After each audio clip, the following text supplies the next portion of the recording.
Welcome to the Unfettered Wealth Podcast with Eric Tashlein from Connecticut Capital. In this podcast, we help business owners and successful professionals plan for better wealth outcomes. Join us for this journey where we explore ways to help you identify better wealth decisions to help you achieve an unfettered life. It's time to ask yourself, what do you want more of? Hello and welcome to Unfettered Wealth with Eric Tashlein. Eric, good morning. Good morning, Eric. How you doing? I am doing fantastic. We were talking before the podcast, and you're seeing the signs of spring, my friend, and so am I. So this is a beautiful day. I can't wait for the next few weeks here. It's starting to have the spring thaw. You're seeing the boats take off their wrappers, Nice. and Connecticut's coming alive here. Yeah, and this is about the time that I'm going to start talking to you about a visit because I just got to get near the water, Eric, and I know you have a boat. I'll sleep on the boat, under the boat. I don't care. I just need to get near water. Nebraska is not near water. If you didn't know that. No, that I knew. But Okay. Boating is COVID safe, Eric, so you're welcome to sleep on the boat. Nice. Sweet. Well, I might take you up on that. All right. Well, we could talk about this all day, but you actually have a guest that you brought on the show today. I did. I've known Jennifer for about 10 years now. So our guest this morning is Jennifer Morgan DelMonico, who is a super lawyer here in Connecticut. Good morning, Jen. How you doing? Good morning. I'm fine. How are you? I'm doing well. So excited to speak to you. I love bringing on leaders that work at the highest levels here in Connecticut. So I know everybody's going to be interested in kind of hearing your story. Before we kind of get into our conversation, you have a great background and bio. So I do want to hit on some key points, if that's okay. Sure. Awesome. So Jennifer is a trial lawyer for parties in complex litigation disputes, including tort and product liability actions. She's been involved with ERISA violations, breach of contract, product liability, and so forth. She has defended for publicly traded companies, major gas and software companies. So just a really long list of clients. And what I'm really impressed by, I mean, many cases do not end in trial, necessarily, but Jen has actually gone to the, into the end zone in more than a dozen cases, which is really impressive. I don't see that happen very often. Jennifer received her Bachelor of Music degree from Northwestern and her law degree from Virginia School of Law. Up until this past year, she was managing partner of Murtha Cullina. She's still a lead at the firm, but she's passed that torch. We'll talk about that a little bit. And she's also, I think during that period, and you correct me if I'm wrong, Jen, she also led CBIA as their chair, in addition to being a past chair around the same time of the Greater New Haven Chamber of Commerce, among so many other volunteer positions that you hold.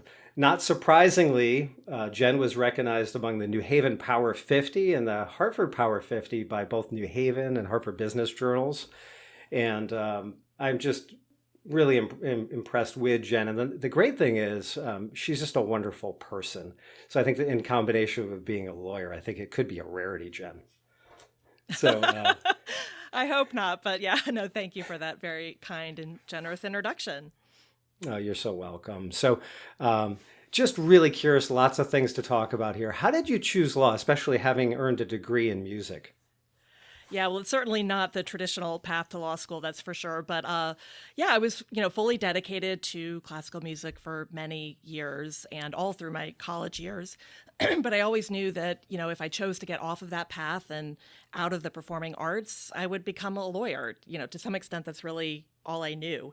I come from a long line of lawyers. My great-grandfather, my grandfather, my father, all were lawyers, among many others in my family. And my dad's a law professor, so I literally grew up spending time on law school campuses surrounded by professors and students. And so that was, a comfort zone for me. It's what I knew. So, all through college, I kind of struggled with whether to continue with music. It looks really glamorous from the outside to have a career in the performing arts, but it can be a really tough life. It takes total dedication, and the art really has to come before everything else in your life. And I loved playing, but I wasn't sure that I loved it so much. I wanted to dedicate my whole life to it. So I really struggled with the decision of whether to stay in music or not, and decided to spend a summer working at a law firm. I had a very entry-level position, making copies, organizing files, but I got to be in the room with the lawyers while they were making decisions and discussing strategy, figuring out how to approach witnesses in deposition. And it was really just fascinating. I loved it. And I was really fortunate to have some young lawyers at that firm take time out of their busy schedules that summer and really sit down with me, take me under their wings, and explain to me what was going on and really nurture my interest in that. So by the end of the summer, I realized that I was really, really interested in law in a way that I really wasn't for music, that I kind of had found that passion I was waiting for in music. So I made the decision to apply to law school, and the rest is history. That's awesome. I mean, we spoke about earlier in the week just the creativity with music and how, within your field, you find that same type of creativity. So I think that's awesome that you found your passion. Yeah, absolutely. I mean, I think sometimes people say to me, how could you go from being a musician and being in such a creative field to being a lawyer, which seems like very dry. You sit behind a desk and, writing briefs and that sort of thing. But I really find that the law has a lot of creativity in it, that you're crafting stories, crafting arguments, obviously all based on the evidence and the facts and the law, but you still get to spend time, creating those narratives, which I find really creatively fulfilling. No, I totally understand that. So it sounds like you've handled cases in all aspects of corporate litigation. Would you say that you have more of a specialty these days, or not necessarily? So I have a couple of different specialties. I'm a trial lawyer, so I represent clients in all kinds of litigation through what we call the discovery process, when you're developing the facts of a case, all the way through trial. And I suppose in a way that's a bit of a connection between my music background and my work today, because there is some performance aspect, right, to being a lawyer and being up in court and presenting a case to a jury. But within that, I do really focus most of my work on defending product liability cases. So these are cases where there's an allegation that a product is defective, either in design or manufacture or warnings, and that a defect caused an injury or death. So, these are really tragic cases, and, they arise from tragic circumstances, but it is such a privilege to represent product manufacturers, and I always represent the manufacturers in these types of cases, to defend their science and engineering and, create an environment where talented people can continue to create innovative products in a safe and effective manner. And, I've defended all kinds of products over the years, like medical devices and automotive products, aerospace products, chemicals, construction products, all over the map. And these are, important things that improve our quality of life. And in some cases, like with medical devices, even save lives. So it's really, I take a lot of pride in defending those products. Definitely. And you gave a great example the other day about a knife. And, if you're selling a knife, and there's a fine line between liability and not having liability. Can you get into that a little bit? Yeah. I mean, some products have inherent dangers, right? So like using that knife example, if you want to have you could design a knife so that it's so dull it could never cut anyone, right? But then it would not be useful. You wouldn't be able to use it to cut your meat or cut whatever you need to cut with it. So then it's not useful. So these engineers and scientists have to always balance what we call the risk of a product, the dangers with the product, and the utility of the product. And it's important to always balance those two so that you have a product that is useful and can perform the function it's intended to perform and help people out in the way that they want to be helped, but at the same time it is as safe as it can be given the inherent limitations. And sometimes that safety comes in the form of warnings. In other words, sometimes the product has to have certain risks associated with it to be useful. So then it becomes very important to warn of those dangers so that someone knows how to use the product in a safe manner. So there are all sorts of ways to kind of mitigate that risk, but part of this area of the law that makes it a little challenging is that some products do have risks, and they must have risks in order to be useful. So that's a constant balance. Sure. And it's funny these days, as I've gotten older, I have a couple prescriptions, and of course, they all say this may end in death. So it's gotten to the point where I just ignore all those warnings now. But yeah, no, it's tough. It's tough. We're all used to those disclaimers on the ads you see on TV, or like you said, that you read, and it is tough. But it's just a reminder that there are inherent risks in all of these things, and science in particular is a wonderful thing. We're all seeing that now with the COVID vaccine. We've all watched the development of that vaccine and now the distribution of it. But there are risks in everything in life, but sometimes you have to take a little risk in order to get the benefit. Sure. So, what I appreciate about you, having known you, is that, you're a rock city. I know you won't admit it because you're humble, but you've done so well with your career. But I was just curious. So when you were first starting out, are there a few things you wish you had known out of the gate that you've recognized along the way? Yeah. I mean, I've been really fortunate that I've had so many mentors along the way and people who have really kind of just given me great advice. So I've gotten a lot of great advice. But one thing that took me a while to understand and appreciate, and I wish I had known a little earlier, is just to, and I say this as a woman in business and a woman in the law, which, when I started out 25 years ago, there weren't a lot of role models for me as a woman. And so it took me a while to kind of recognize that I just needed to, we should all really embrace who we are and not try to be someone else. I think I spent a lot of time trying to kind of be one of the guys and show that I'm not any different from them and I should be treated the same because, there are no differences. But, that didn't really work for me because I am different. I do have a different, not only inherently am I different, but I have a different, I had babies, I'm raising small children as a mom and stuff, and there were differences. But once I learned to be kind of comfortable with who I am and that I was different, but that was okay, I learned that the differences I bring to the table are worthwhile and helpful. And, kind of gaining that knowledge and confidence was a real game changer for me as I went on with my career. So, again, you can't change who you are, and really spending time and energy trying to be someone you're not is really a waste. So, just accept who you are and accept that some people aren't going to appreciate your differences, right? That's part of it. Some people will not want to deal with someone who's different than them. But for many, many people, especially today when there's so much more emphasis on this, but many people will find your differences to be a real asset. And so once you kind of accept that, and I think that's just really important. Yeah, I mean, I can imagine in a jury trial setting where you're trying to connect to those that will ultimately make a decision. I think I would imagine having a woman alongside of men as part of the defense team has to be helpful. And also, from a business perspective, I mean, the best businesses I've ever seen where there's partners involved, the partners are not cast in the same mold. There's nuances and differences with those partners. They bring certain strains. So I appreciate all that you're saying here.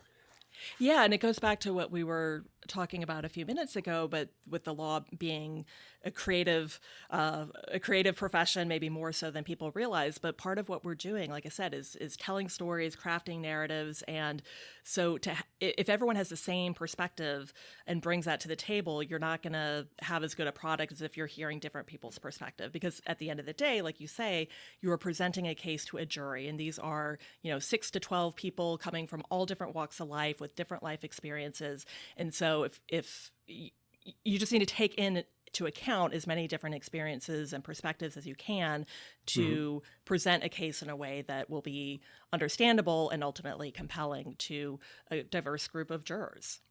Sure. So, we've all had failures, right? And you only improve through failure in my mind. And, you see it with athletes and you see it in business and life and all that we do. But is there a particular failure that occurred during your career? I know you've had multiple successes, but if you did have one, is there something that you've learned from it? Yeah, well, I've certainly had failures, like you said. I mean, it's just part of it, right? I think if you get through a whole career and have no failures, then maybe you haven't been challenging yourself quite enough. And it doesn't make it any easier. It's certainly difficult. But I think for me, my greatest sense of accomplishment is when I've won a trial, even though, to some extent it's out of your hands at a point. You can just put in the work, but it's ultimately in the hands of a jury. But by the same token, the most difficult thing I've had to deal with was losing a trial. It's just incredibly hard. You pour all of your time and energy into a case. Don't see your friends and family sometimes for months beforehand, just really devoting everything to this case. And, trials are, they're winners and losers, which a lot of time in the law, we settle cases. And so, it's not kind of an all or nothing game, but a trial tends to be an all or nothing game. So there's a lot of pressure and stress, and you really do just pour everything into it. So, when I heard a verdict come in for the other party after all that hard work, that was really tough. But what I learned from that experience was that, all you can do is work hard and do your best. And it sounds a little cliche, but it really is true. Mm-hmm. And it's, many things are out of your hands. It's kind of like raising children, actually, an experience I know you and I have both had. But, you do your best to raise them well, but at some point it's out of your hands. And you just hope that they've listened and learned well, and that they are able to do well as adults. But it's a little bit the same with your baby of the trial. You put in the work, you do everything you can, but at some point it's out of your hands. And as a lawyer, you have to accept that. And, the juries do their very best. They, it's a great system that we have. They work really hard, and, but it's out of your hands once it's in their hands. So learning that and accepting that, I think, made me a better lawyer, but it was tough. Yeah, and I mean, knowing you, I know you put a lot of hours in, and I would imagine you over prepare, or at least prepare to the highest level for all these. So I can imagine where that when you occasionally you lose one, it hurts. Yeah, no, absolutely, yeah. So for executives that are listening, right? Here you are, you're running this company, you're trying to grow it. You've built these great teams, and the families within your organization, or you're running you're the third generation of a family business, and all of a sudden you're faced with corporate litigation at a high level. How do you coach those leaders through the process? I mean, it must be kind of it must definitely keep them off stride with their work, I would imagine. And then also I'm sure they're somewhat depressed from going through it. But how do you kind of bring them along and prepare them?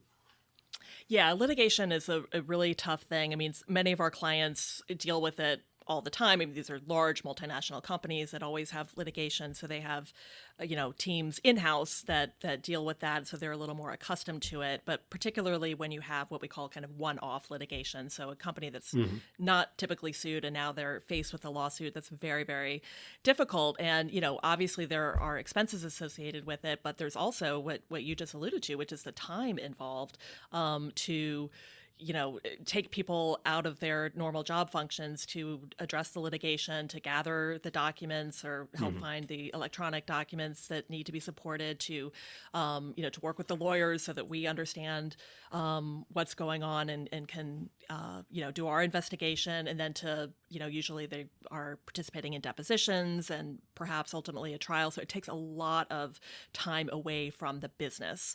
So it can be very, very difficult. And sometimes the litigation itself is more kind of objective, but sometimes it really hurts. Like when I've dealt with what we call business divorces, where maybe you have two partners who started a business together and then they break up. It sometimes has the emotional components of a marriage breaking up. I mean, it can be very, very emotionally difficult. Or even, in the product liability cases that, against most of what I do, if a company's product, their lifeblood, what they pour their heart and soul into every day, if that is challenged and it's claimed to be defective, that can also be very kind of emotionally difficult. So yeah, it's really tough. But, my advice to people is when they are hit with litigation, to take it seriously and to try to, get out in front of it and really do the investigation that's needed and address it head on. And that can, if you can kind of keep control of it, then ultimately you'll be able to work through it in a more efficient manner, and that helps everybody. Yeah, definitely. I always think of the family businesses, the old saying, I think it was in China initially, was, shirt sleeves to shirt sleeves in 3 generations. And, I'm picturing this poor leader that's like, I'm the 3rd generation. I don't want that to come true, right? And so thank goodness there's great attorneys out there like yourself. So we talked a little bit about a failure, but if you can share, is there a particular client success story that you feel really good about? Yeah, I mean, I think, again, just it's not necessarily the greatest success that I can think of, but for me personally, the greatest success every time is winning a trial. Because again, even though, as I said before, I've learned that it's only so much is related to the lawyer's performance, it really is obviously so much based on the facts and the evidence and the witnesses and how the jury reacts to it. But at the same time, when you put so much into a case, there is no greater feeling in the world than to stand up to receive a jury verdict and then to hear that that verdict is for your client. It is such a sense of relief, first and foremost, but also just such a great feeling that all the hard work that your team went into, and these are always huge team efforts, both at the law firm, but also with the client, and many times with other folks, with experts and other consultants. And so putting that team together and achieving that result for the client is just incredibly rewarding. That's great. Of course, we all watch lawyer shows on TV, and I'm imagining the bar tab that night must be pretty high. Exactly. There's nothing better than celebrating. That's for sure. That's great. So I always love hearing about, leadership. And in your case, so from 15 to 20, you were managing partner at Murtha, which is a really, it's a significant regional firm and probably a national firm at this point. My understanding is you have over 100 lawyers and nearly 200 employees. And I know you have a busy life. So tell me about, how do you lead 100 attorneys, and what would be some advice you might give for somebody running a growing and large organization? Yeah, so law firms are a little bit different than other businesses in a lot of ways, but one way, at least at our firm, we have terms for our managing partners. So it's always a partner from the firm, so always a lawyer. And typically we're out there practicing law every day. We don't have MBAs and don't have experience running a business. So, we have 6-year terms, and I just completed my 6-year term.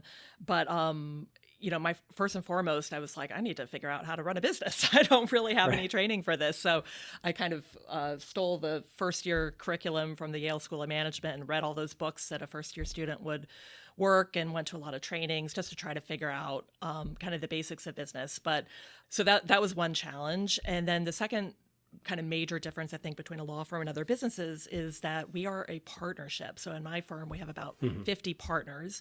So I always say I wasn't the president of the organization. I was the speaker of the house, right? Like I set the agenda and decide what, the overall strategy and course of action we're going to take place. But at the end of the day, we are a democratic firm and I need votes. And so, I would spend a lot of time kind of talking to people, talking through issues, and trying to get the votes I needed to support our initiatives. So, it can be a very kind of a political environment. And, because again, at the end of the day, we're all equals. So it's not a hierarchical environment, which has some advantages. I think culturally, makes it a nice place to work. And again, it's the way our firm works is the way most law firms work. But it can be, as the leader, it can be a little challenging to get things done.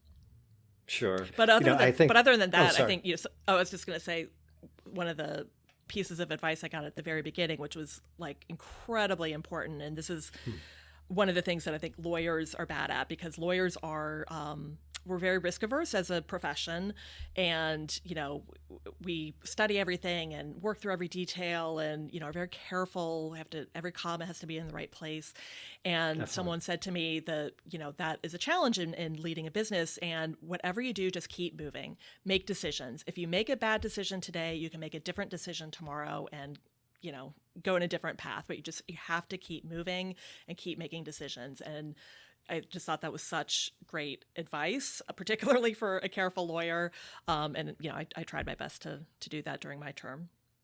No, I totally understand that. And, the other day we were chatting about leadership, and I think a great quality in a leader is to be able to look forward and around the corners. And you were sharing some of the challenges that you recognized here in Connecticut. If you would share that with the audience, I'd really appreciate it. Yeah, I mean, I think we're, familiar with the challenges we have in Connecticut in terms of the business climate. And that's something, you referred earlier to my work with the CBIA and the Greater New Haven Chamber of Commerce. The reason I've been involved with those organizations is I see them as real leaders in trying to improve the business climate in Connecticut. And I want to be a part of that and do everything I can to support that. And that's something that we see with our clients, that they, want to expand in Connecticut and there are some roadblocks, et cetera. And, again, I think people recognize the issues and are working hard to move through those. And I do see it improving, and hope that we continue on that path because it's so important. But for us as a business, we are a New England law firm with offices from Boston to New York. And, so as we look to expand, there are some aspects of the economy that are not growing as rapidly in Connecticut, but we look to what is really strong, I'm saying in Connecticut, but throughout the New England region. And one of those areas is our intellectual capital. I look at this region as maybe the knowledge center of the world with, looking from Yale to Harvard and MIT and everything in between. There's so many exciting things happening in science and engineering and tech, et cetera. So one of the things we did while I was managing partners, we started an intellectual property group. We said, this is an area smart. that is rapidly growing in our area. And so let's, instead of kind of maybe complaining about other areas that aren't growing as rapidly, let's make sure we're well equipped to handle the sectors that are growing. So that's, now we've grown it from one guy to one of the largest groups in our region. Oh, that's awesome. I love driving through Boston just because of the renaissance that's happened there with pharma and tech. And it's like the other Silicon Valley these days. So it was great that you have the office there and that you've gotten into the area that you just mentioned, intellectual property. Yeah, and that's been one of the nice things when I was managing partners. I had an excuse to go to Boston all the time, and I really enjoyed it. That's got great. to know that city very well, and yeah, it's a great place. My business partner, Brian Park, had mentioned a while ago that New Haven has the largest growth of millennials, I think, almost in the country at this point. So I think that, we have a lot of good things going for us. And, I look at Boston as, they took a lead and they ran with it. And I think we'll ultimately, hopefully catch up here. But I think that maybe bodes well for the future of your firm in terms of bringing in some top employees and attorneys down the road. Yeah, I think so. I'm not from this region. I grew up in Atlanta, Georgia. So, I think back to the reasons why I moved here. And it was because, we looked at Connecticut as a place where, we could have, a successful career, really interesting, sophisticated career, but also have a life. And I think that has certainly proven to be true for me as I look back, over 20 years later. I have 3 children and, I've really had an exciting career, but I've also been able to be involved in their lives. And I think that still holds true. So, I hadn't heard that statistic on millennials, but I'm not surprised. And I think, especially as folks kind of get into that phase of their life where they're getting married and having children, this is such an appealing area. There's just so much going on, so much to do, but it's maybe a little better work-life balance than in New York or in Boston even. So that's an encouraging statistic. Yeah, and we're seeing it in Milford here. Actually, it's just growing leaps and bounds. And in my office down by the harbor here, there are a ton of young professionals in this building, in this area. And there's literally hundreds of people walking and running by every day. So at least Milford's growing in that fashion. So hopefully it translates to the rest of the region here. Oh, that's great. Yeah, that's such a beautiful area. So, it's funny, just off topic, but, I'm always fascinated by great leaders. And Alan Jepson was a mayor here, 25 years ago, probably. And I used to pick him up once in a while to bring him to lunch. He was in my Rotary Club. And I said, so Alan, you managed, 500 employees for the city of Milford. You had to deal with, 60,000 residents. What are some thoughts you had on effectively leading? And he would always say, well, I would be approached all the time with questions or concerns. And his standard line was, I'll look into it. Because he's like, I didn't have all the answers. And I just thought that was great because people just want to be heard, right? And know that Alan, who's really loved in the community, was listening to them. And I think the mayors that followed, including the current one, kind of have his mentality. So we appreciate this town. I think you've debunked, I won't even ask the question about, there's some common myths about lawyers, right, that you want to debunk. But I think, just hearing you convey your passion for the business and the creativity, really, you've really, you've debunked it, I think, for the audience. So I won't get into that. So in terms of your family, so outside of work, tell me a little bit about your family or hobbies or pursuits at this point in your life. Yeah, so I've got three kids, two teenagers and a middle schooler. So they're all still at home, although my oldest is going to college next year, so that's a little It's stressful. yeah. Both dealing with the application process and just, dealing with the reality that she'll be leaving home. But yeah, they keep me busy for sure. I mean, this past year obviously has been tough with COVID, but in some ways it's been nice just to have more time together and time at home doing things like, cooking and baking and things that we don't typically have time to do because not only am I busy, they're so busy with their activities, et cetera. So we've been trying to kind of turn lemons into lemonade and enjoy that time together. But other than that, I don't play the oboe anymore. I do play the piano a little bit, for which I find to be fun. But other than that, when we can do these things again, I mean, I love going to the theater, symphony, opera, seeing shows and, musicals and plays in New York. So that's pretty much what I do in my free time is just see as many live performances as I can. And then I love to travel. So I've really missed that in the last year and look forward to getting on an airplane again. We enjoy the shows. Locally, New Haven has some great options, and it's sad to say we have some friends that are in the industry that, I mean, I know the restaurants have really taken it hard here, but the performers are really almost down and out. So I'm looking forward to the lights going back on at some point. Absolutely. And yeah, I give the theaters a lot of credit. They've really tried to do everything they can to, they've been very creative in how they've continued to have some programming and even the way they did their galas, et cetera. And again, trying to just doing the best they can in really tough circumstances. But as you said, for the performers in particular, it's just been devastating to have the theaters close this long. So for all of our sake, I look forward to them opening again soon. Definitely.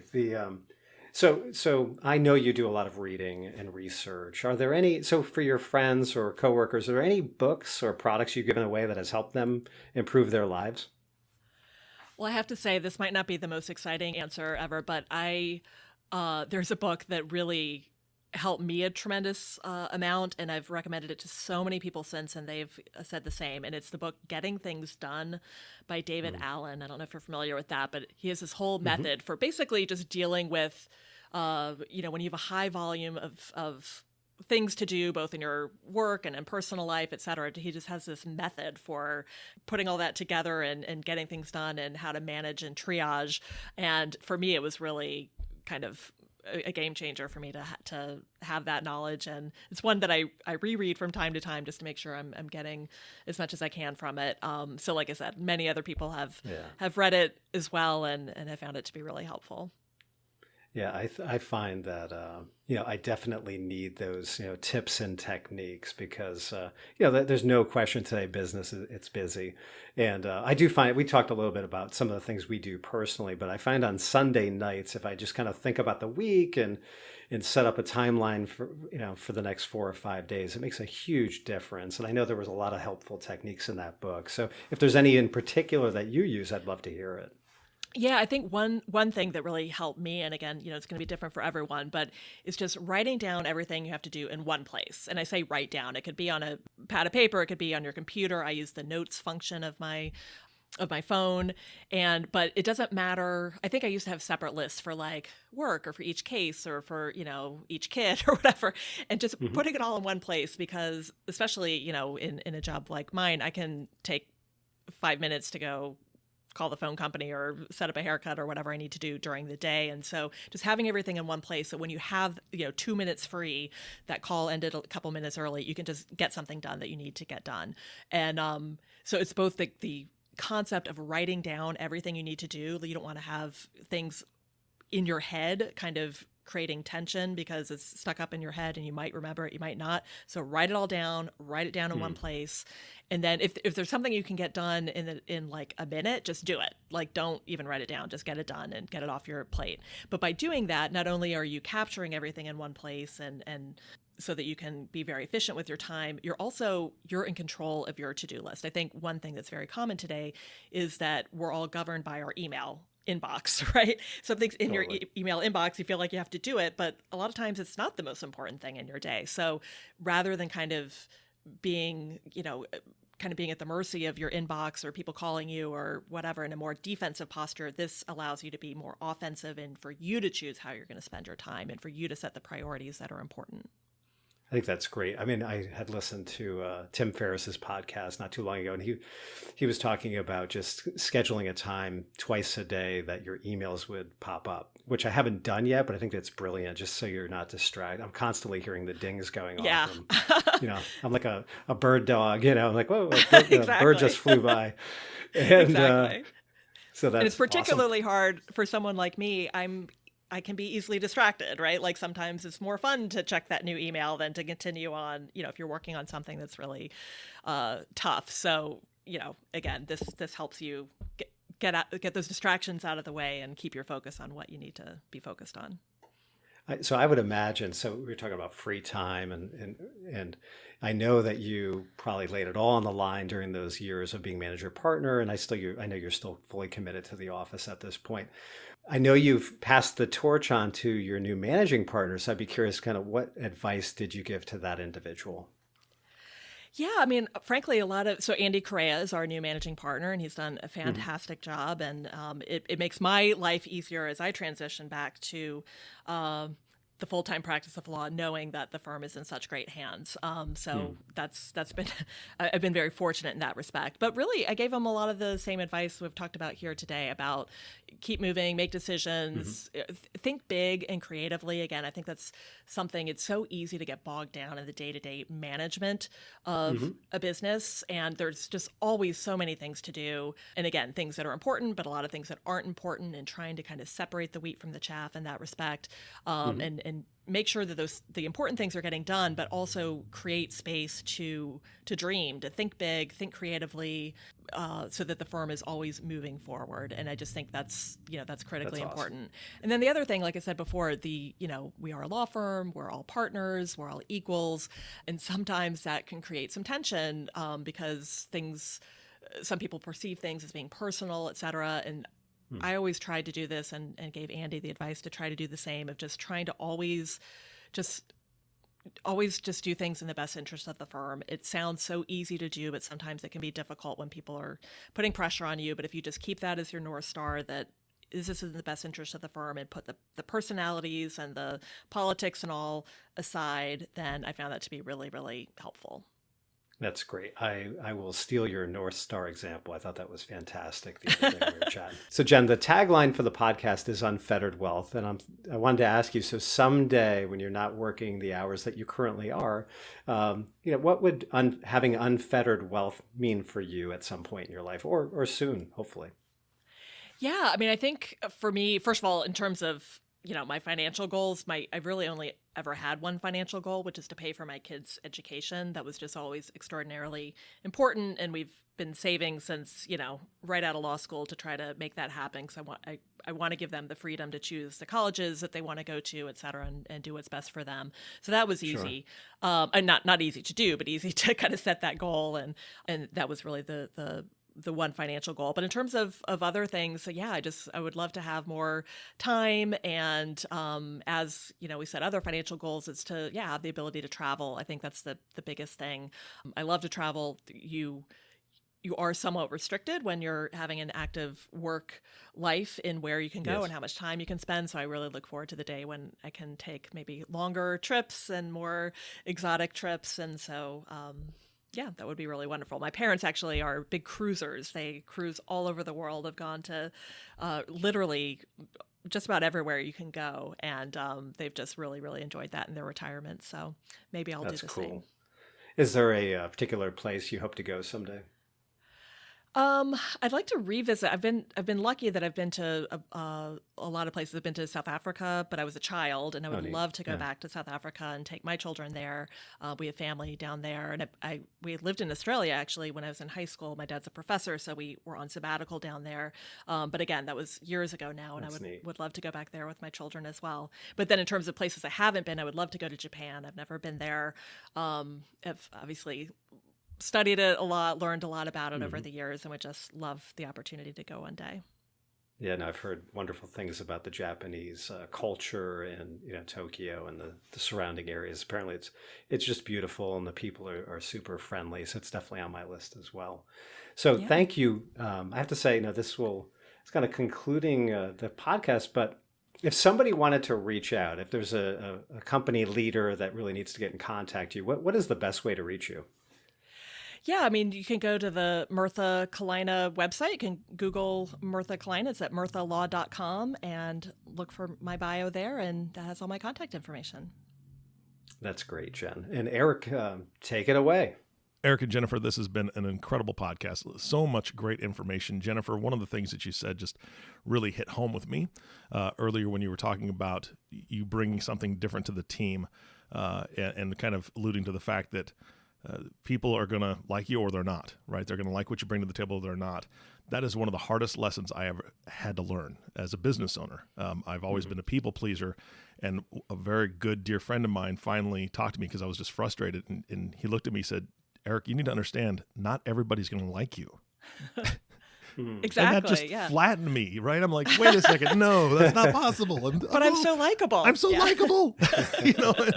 And it was a hard lesson to learn. It's like, what am I doing wrong? Nothing. You're not doing anything wrong. You just, some people either, maybe they just don't like you or they don't like your style of how you work, whatever it is. And that was one of the hardest hurdles I had to overcome. So to hear you say that just really reinforced it for me that, again, I got to keep that in my mind, because if I'm trying too hard to impress, please, or do something, I'm just banging my head into a brick wall, and it's just not productive. So I appreciate that advice. And Eric, of course, I appreciate you, and I thank you for giving this medium to both Jennifer and all the information you bring to your audience. And of course, our last thank you always goes to you, the listening audience. Thank you for tuning in and listening to the Unfettered Wealth Podcast with Eric Tashlein. If you have not subscribed to the podcast yet, please click the subscribe now button below. This way, when Eric comes out with a new podcast, it'll show up directly on your listening device. This makes it much easier to share these podcasts with your friends and family. Again, thanks so much for listening today. For everyone at Connecticut Capital Management Group, this is Eric Johnson reminding you to live your best day every day. And we'll see you next time.